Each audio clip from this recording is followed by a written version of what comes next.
Hai, kembali lagi di Ribet. Ringkasan berita terkini bersama Yoga dan Yorin. Oke. Kenapa, Rin? Tanpa basa-basi aja ga. Jadi Langsung aja, sikat. Langsung aja. Kita ke berita pertama. Silahkan Bung Yoga. Oke, berita pertama kita ambil dari CNN Indonesia. Nah, isi beritanya adalah Jubir Anies respons pertanyaan balik Jokowi soal PSN titipan. Hah? PSN kok ada titipan? Nah, jadi gini, juru bicara baca pres Koalisi Perubahan Anies Baswedan, yaitu Surya Chandra, buka suara terkait pernyataan Presiden RI Joko Widodo yang meminta pihaknya untuk menunjuk proyek strategis nasional yang diduga titipan pihak-pihak tertentu. Emang beneran nggak sih? Benar. By the way, itu Surya Chandra tuh sekarang jadi jubirnya Pak Anies ya? Iya ya. Nah, Dulu beliau ini kader PSI loh. kan PSI ya? Iya, ya people change based on their needs ya. Sesuai kebutuhan gitu. Lanjut gak? Oke, kita lanjut ya. Jadi gini, di sini disebutin kalau Surya enggan menjelaskan apa yang dimaksud sama Anies sebagai PSN titipan. Katanya sih Anies sekedar kasih masukan kepada pemerintah saat ini. Nah, di satu sisi kita semua paham bahwa ini mungkin serangan halus, bahasa kekiniannya tipis-tipis aja. Iya. Biasa 2024 tuh kan kayak makin mulai panas, Betul. berasa ya kan. Nah, tapi di sisi lain sebenarnya memang semua harus transparan ya, iya nggak? Betul. Gue sangat setuju. Iya. Mau soal proyek strategis nasional ke PSN ya, Ya. Mau soal anggaran Formula E ke. Nah, itu juga harus transparan ya kan. Betul. Kalau transparan tuh artinya apa? Mhm. Kalau misalkan dipanggil, dicek ya kan sama pihak yang berwajib, jangan baper. Iya. Betul. Lagian gini, lo tahu sendiri kan Formula E itu semuanya masih simpang siur gak? Betul. Gitu. Kita melipir sedikit sebelum ke ini ya, PSN ya gitu. Pertunjukan balapan mobil balap kursi tunggal di Ancol pada tahun 2000. Gue bacanya organ tunggal, Bu, beda ya. 2022 lalu tuh banyak ketidaktransparan dari Pemprov DKI Jakarta dan PT Jakpro soal penggunaan anggaran dan pendapatan dari penjualan tiket. Waduh. Gitu. Ini again, ini masih simpang siur and Yeah. I'm not blaming anyone. So chill ya, pendukung Anies tenang dulu. Tenang, harap tenang. Ini ujian, harap tenang ya. jangan menyerang gue karena kita bicara transparan ya berarti kita bukan Semuanya. cuma ngomong PSN. Semuanya. Gitu. Ya gue setuju bahwa semua proyek yang ada di Indonesia ya harus transparan, itu aja. Nah menurut lu sendiri melihat berita ini, PSN ini ada concern gak lo gak? Jadi gini, kalau misalkan ada titipan atau enggak, ya memang benar sih kata presiden gitu. Ya udah disebutin aja, dibuktiin gitu. Soalnya kalau misalkan cuma tembakan-tembakan atau tuduhan-tuduhan liar, jadi nambah kisruh takutnya gitu. Programnya nggak selesai atau nggak jalan gitu kan, cuma isu-isunya aja yang berkembang gitu loh. Atau mungkin memang titipannya ada tapi gak bisa disebutkan.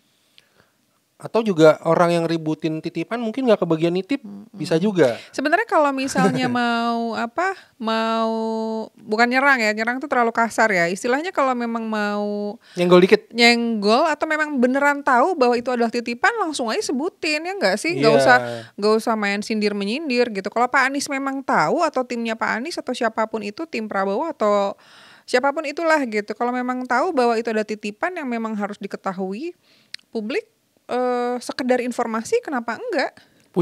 Asal punya apa? Bukti konkret ya kan? Exactly, betul.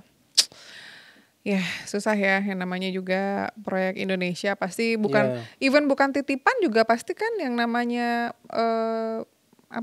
pengusaha itu pasti satu sama yang lain sudah banyak yang kenal, ya kan? Betul. Jadi kesannya even nggak ada titipan pun kesannya jadi titipan karena kenal gitu. Gak boleh suuzon ya. Kalau beneran ada, kalau beneran punya buktinya, langsung sebut aja gitu, ya enggak? Betul. Oke. Aduh, gue mah pening kalau ngomongin ini titip-titipan.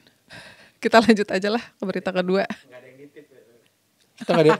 Kita nggak bisa nitip dan gak ada yang nitip ya. Iya, soalnya kita nggak kecipratan sebenarnya. Kalau kecipratan lain ceritanya. Saya udah nyiapin tisu padahal. Oh beda ya? Biasanya tuh kalau ngomongin proyek ya, yang ngomel-ngomel tuh karena gak kecipratan atau gak diajak gak? Iya.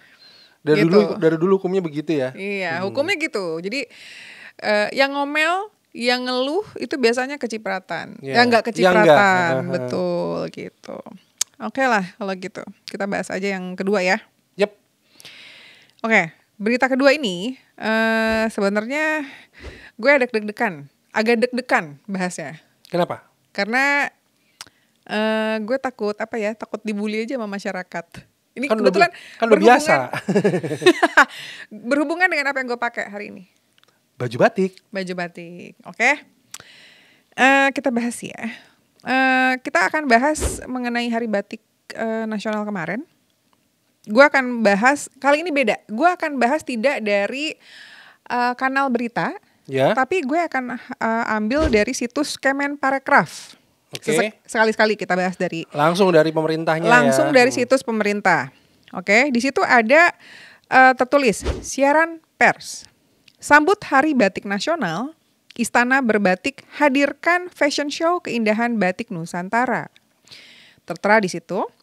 Kegiatan ini merupakan kolaborasi antara Kementerian Pariwisata dan Ekonomi Kreatif dan Kementerian BUMN, didukung oleh Pemprov DKI Jakarta, BUMN, BUMD DKI Jakarta, pihak swasta, serta komunitas. Kegiatan ini bertujuan untuk mengajak berbagai lapisan masyarakat agar dapat mencintai dan melestarikan budaya Indonesia, dalam hal ini batik sebagai warisan budaya Indonesia yang telah mendapatkan pengakuan dari UNESCO. Batik sendiri merupakan entitas budaya bangsa yang tidak hanya milik suku tertentu, namun menjadi milik Nusantara. Ujar Pak Sandiaga Uno. Oke, lu udah lihat dong beritanya? Udah. Udah pada lihat semuanya beritanya? Seru ya? Oke, gue suka liatnya. Tapi gue ada pertanyaan sih. Pertanyaannya, anggarannya berapa ya bikin pesta begitu, meriah begitu? Ya pastinya gede sih Lin, gak mungkin dikit dong, ya kan? Pastinya ini butuh biaya yang sangat, ya lumayan gede lah, lumayan banyak lah gitu. Menurut lo itu harus transparan juga nggak? Ya harus transparan gitu kan. Kalau misalkan kan dari masing-masing kementerian kan biasanya ada laporan keuangannya kan. Gitu ya? Ya pelaksanaan apa tuh biasanya mereka rilis gitu. Kalau bicara mengenai perayaan batik, harusnya baju batik, bagi-bagi baju batik juga ya ke masyarakat ya nggak? Biar maksudnya kan gini melestarikan batik gitu ya, budaya kita gitu. Kalau ngelempar-lempar, kalau ngebagi-bagi baju tuh gue ingetnya ada yang lempar-lempar baju terus cemberut gitu. Di konser mana gitu, maksud gue di konser mana ada artis bagi-bagi cemberut itu. Kok lo ketawa sih? Beda ya? Ada itu mbak-mbak yang gue kenal. Oh iya oke. Lanjut gimana? Nanam padi maju ya. Ya, kalau di sini bagi-bagi bajunya biasanya baju berwarna-warni gitu ya, dengan simbol-simbol tertentu gitu. Iya, betul. Iya kan, sebenarnya itu yang harus dikurangi, yang dibanyakin malah bagi-bagi baju batik harusnya gitu, ya enggak sih? Tapi menurut gua perayaan acara kayak gini juga penting karena kan ngajak orang ya dari berbagai elemen masyarakat, mulai dari pejabat, artis, model yang berbagai macam profesi itu mereka pakai batik ya kan. Terus mereka memperlihatkan bahwa mereka mencintai batik dan orang-orang kan ngelihat jadinya ya masyarakat. Wah tuh si artis A aja make, masa gue enggak nih sebagai fansnya, contohnya kayak gitu. Harapannya gitu ya. Pemimpin kita nih aja nih ya kan, Pak Presiden, Menteri segala macam pakai batik. Wah keren nih gitu kan. Masa kita rakyatnya enggak gitu. Enggak ada salahnya sih. Don't get me wrong ya. Gue enggak bilang acara ini salah. Gue seneng liatnya gitu. Dan bajunya bagus-bagus dan bikin terinspirasi gue untuk memiliki model-model tertentu di acara. Batiknya batik asli Indonesia ya, bukan batik cetak ini bikinan dari China ya, bukan ya? Okay. Kan ada tuh yang grosiran ya kan. Ada ya kan. Iya. Batik MU, Real Madrid. Ya, cuman gue concern aja gitu kalau memang ini niatnya untuk biar masyarakat lihat sebenarnya dan mencintai, ya harusnya dibuat mereka agar ya mungkin secara nasional dibikin harinya gitu, hari Jumat bukan hanya kantor tapi benar-benar dibikin sebuah apa ya, mungkin peraturan yang benar-benar harus dilaksanakan gitu, bahwa setiap hari Jumat kita harus pakai batik, harus gitu, wajib gitu. Jadi mungkin itu akan lebih membuat orang terbiasa juga gitu, dan mungkin masalahnya batik-batik bagus juga mahal-mahal gak? Betul. Nah, kenapa enggak kalau misalkan di acara Hari Batik Nasional, kalau dari sisi gue nih ya sebagai konsumen, kenapa nggak ada diskon khusus produk batik yang lo bilang mahal-mahal itu, ya kan? Betul. Iya betul sih ya, gue sih concern aja sebenarnya ya, karena bukan gue against, gue seneng dengan acara tersebut, cuman gue ngerasa ada hal lain juga yang bisa dilakukan di ketika Hari Batik Nasional, itu aja sih sebenarnya. Dan kayak gue agak-agak ini ya, amazing loh sama Indonesia tuh. Kenapa? Uangnya banyak ya kemarin, pesta terus gitu, kayak G20 gitu ya, terus ya itu dia Hari Batik Nasional, udah gitu kemarin 17 Agustusan, udah gitu acara meriah di IKN juga, luar biasa loh Indonesia. Kirain duitnya udah habis buat penanganan COVID ya? Ternyata enggak, masih banyak stoknya. Banyak. Alhamdulillah. Mudah-mudahan ntar diajak ya. Ujung-ujungnya ke situ ya. Again, biasanya ngomel-ngomel yang gak kecipratan, gak diundang. Ya. Ini pengakuan jujur ya. Oke. Kita agak-agak ini ya, agak-agak berani sekali ya malam ini pembahasannya. Kita lanjut aja ke berita ketiga. Yes, kita sikat berita ketiga langsung. Kali ini kita akan membacakan berita dari detik.com. Ini berita ini berita kriminal. Jadi ada pentolan komunitas motor yang memaksa 40 ABG seks oral. Hah? Wow. Seperti apa itu? Jangan dicontohin. Okay. Jadi gini, ada ketua komunitas motor yang mencabuli 40 ABG di Bengkalis, Riau. Itu diamankan. Katanya sih aksi ini sebagai syarat masuk komunitas motor, Lin. Wah, ini ngaco banget nih. Jadi awal mula kasus ini terbongkar karena salah satu keluarga korban itu ngelihat si korban murung, ya kan? Dicuriga, kenapa nih anak gitu kan, apa kalah judi online gitu ya kan.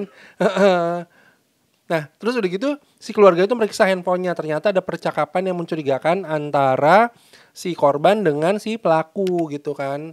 Menurut gue sih ini jelas akal-akalan aja ya. Gak mungkin dong lu komunitas motor macam apa yang mensyaratkan bahwa untuk masuk jadi anggotanya tuh harus melakukan kegiatan yang ngaco kayak gitu. Ini menurut gue sih ya orang sakit jiwa sih. Udah ditangkepin ya pelakunya? Udah ditangkepin.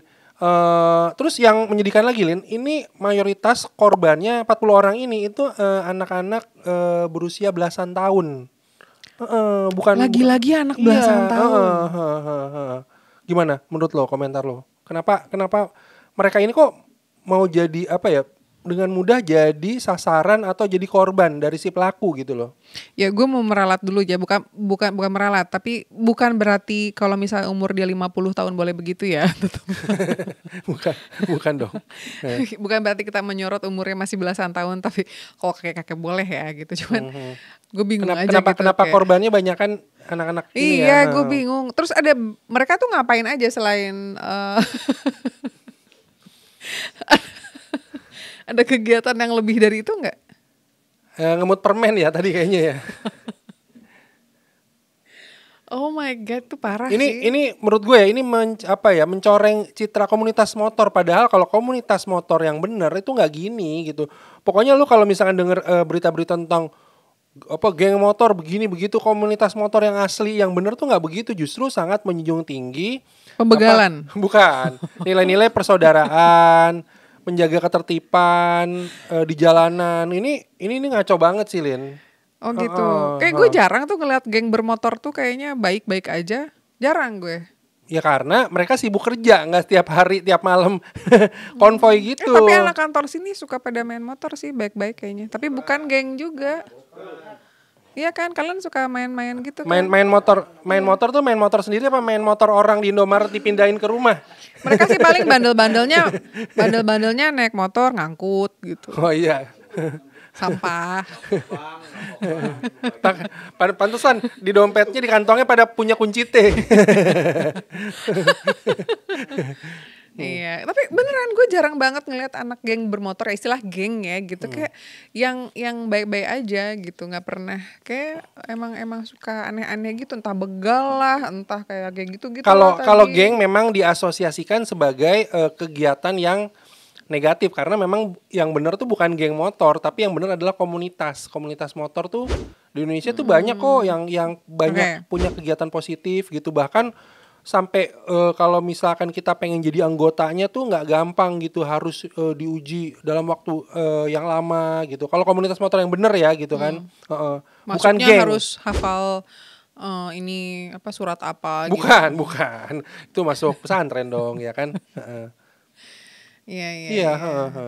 Itu parah banget sih. Itu ada berapa? 40 semuanya laki-laki yang dimintain di oral sex. Itu ada yang perempuan 1 orang tadi. Perempuan beneran. Terus kalau perempuan diapain? Saya sih nggak nanya ke orangnya ya, kasihan keburu sedih duluan gitu kan. Tapi gue bersyukur ya si pelaku kejahatan ini yang korbannya mayoritas anak remaja ya, ABG ini keburu diamankan karena ini kalau gue lihat sih polanya dia memanfaatkan anak-anak yang masih pada masih kayak gampang diperalat gitu, Lin. Dibilang, lu kalau misalkan mau ikut kita, lu harus begini ya, mau. Nah itu bahaya banget.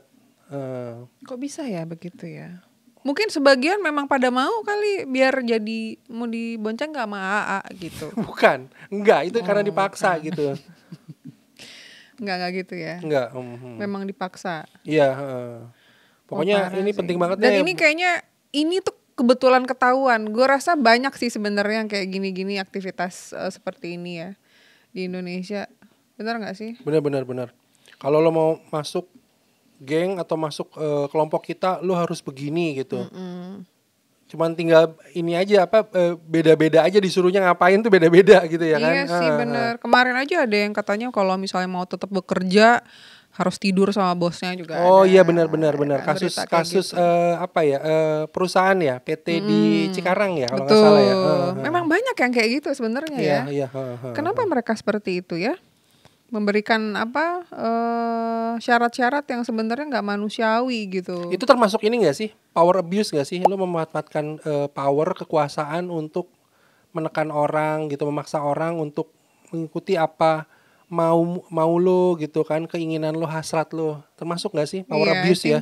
I think so. Mungkin mereka biasanya yang melakukan hal itu adalah orang-orang yang insecure untuk mendapatkan sesuatu dengan cara yang benar. Mungkin orang itu, gue yakin ya, tipikal kebetulan aja nih pemimpin komunitas motor ini pelakunya dan di bidang-bidang yang lain gitu kan, juga ada pelaku-pelaku seperti itu, power abuse gitu. Mungkin ya satu-satunya kelebihan dari orang-orang ini adalah ya power abuse itu, cuma memaksakan, mereka nggak punya kelebihan lain. Betul. Iya kan? Selain kelebihan lemak mungkin dia bisa. Aduh. Jadi pokoknya lu gue ancam, gue paksa, lu harus nurut, harus mau sama gue gitu. Kalau lu jadi bos bakal gitu nggak gak? Oh enggak dong. Misalnya kalau lu mau jadi sekretaris gue, lu harus cium. Enggak dong. Enggak berani karena ada istri gue di kantor juga pasti. Lu harus cium istri gue. Jangan dong. Jangan dong. Jangan ya gak ya. Enggak. Tapi oke, gue kembali ke kasus tadi. Itu anak-anak yang tadi itu mereka pakai narkoba gitu nggak? Tadi di berita tidak disebutkan baik pelaku atau korban tuh menggunakan benda-benda atau obat-obatan terlarang. Nggak ada. Jadi nggak ada unsur-unsur itu. Oke. Yang baru ditemukan hanyalah kesaksian gitu kan, bahwa si pelaku nih udah memperlakukan mereka seperti itu gitu. Oke. Apalagi kalau misalnya ternyata pakai obat-obatan terlarang ya. Iya. Tapi ternyata memang nggak pakai obat. Kadang-kadang tuh obat-obatan terlarang tuh cuma jadi alasan aja, emang ya itu dia bos-bos aja ada yang nyuruh pegawainya untuk melakukan hal-hal seperti itu untuk mendapatkan apa yang dia inginkan. Jadi ya I think itu kembali ke pribadinya ya. Iya, balik lagi ke orangnya gitu. Dan hati-hati kalau bergaul sama orang. Seringkali pengaruh teman-teman lingkungan, mau kecil mau dewasa mau tua, itu berpengaruh banget sih Ga. Biasanya kalau kita melihat orang lain melakukan hal yang sama, itu biasanya mereka suka pengen coba juga gitu. Kayak kelihatan menyenangkan ya gitu, akhirnya mereka coba gitu ya kan. Kayak misalnya seneng lihat pijet-pijet gitu ternyata. Seneng jadi pengen ikut-ikut gitu ya kan. Iya betul. Oke lah kalau gitu. Apalagi kita bahas apa lagi? Udah cukup ya. Kok mikir cukup? Gue habis bahas pijet-pijet dia langsung nyari referensi.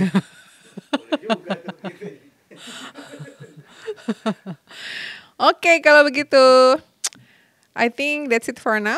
Kita bahas lagi yang lain di episode berikutnya. Jangan lupa subscribe, like, and comment di bawah ini tentang pendapat atau mungkin ada saran ya. Mau ngebahas apa ya kan? Mau boleh komen nggak itu? ASN boleh komen, boleh. Pakai second account ya. ASN boleh, tapi ASN Brunei Darussalam. Oke, kalau begitu. Terima kasih. Bye-bye. Sampai jumpa.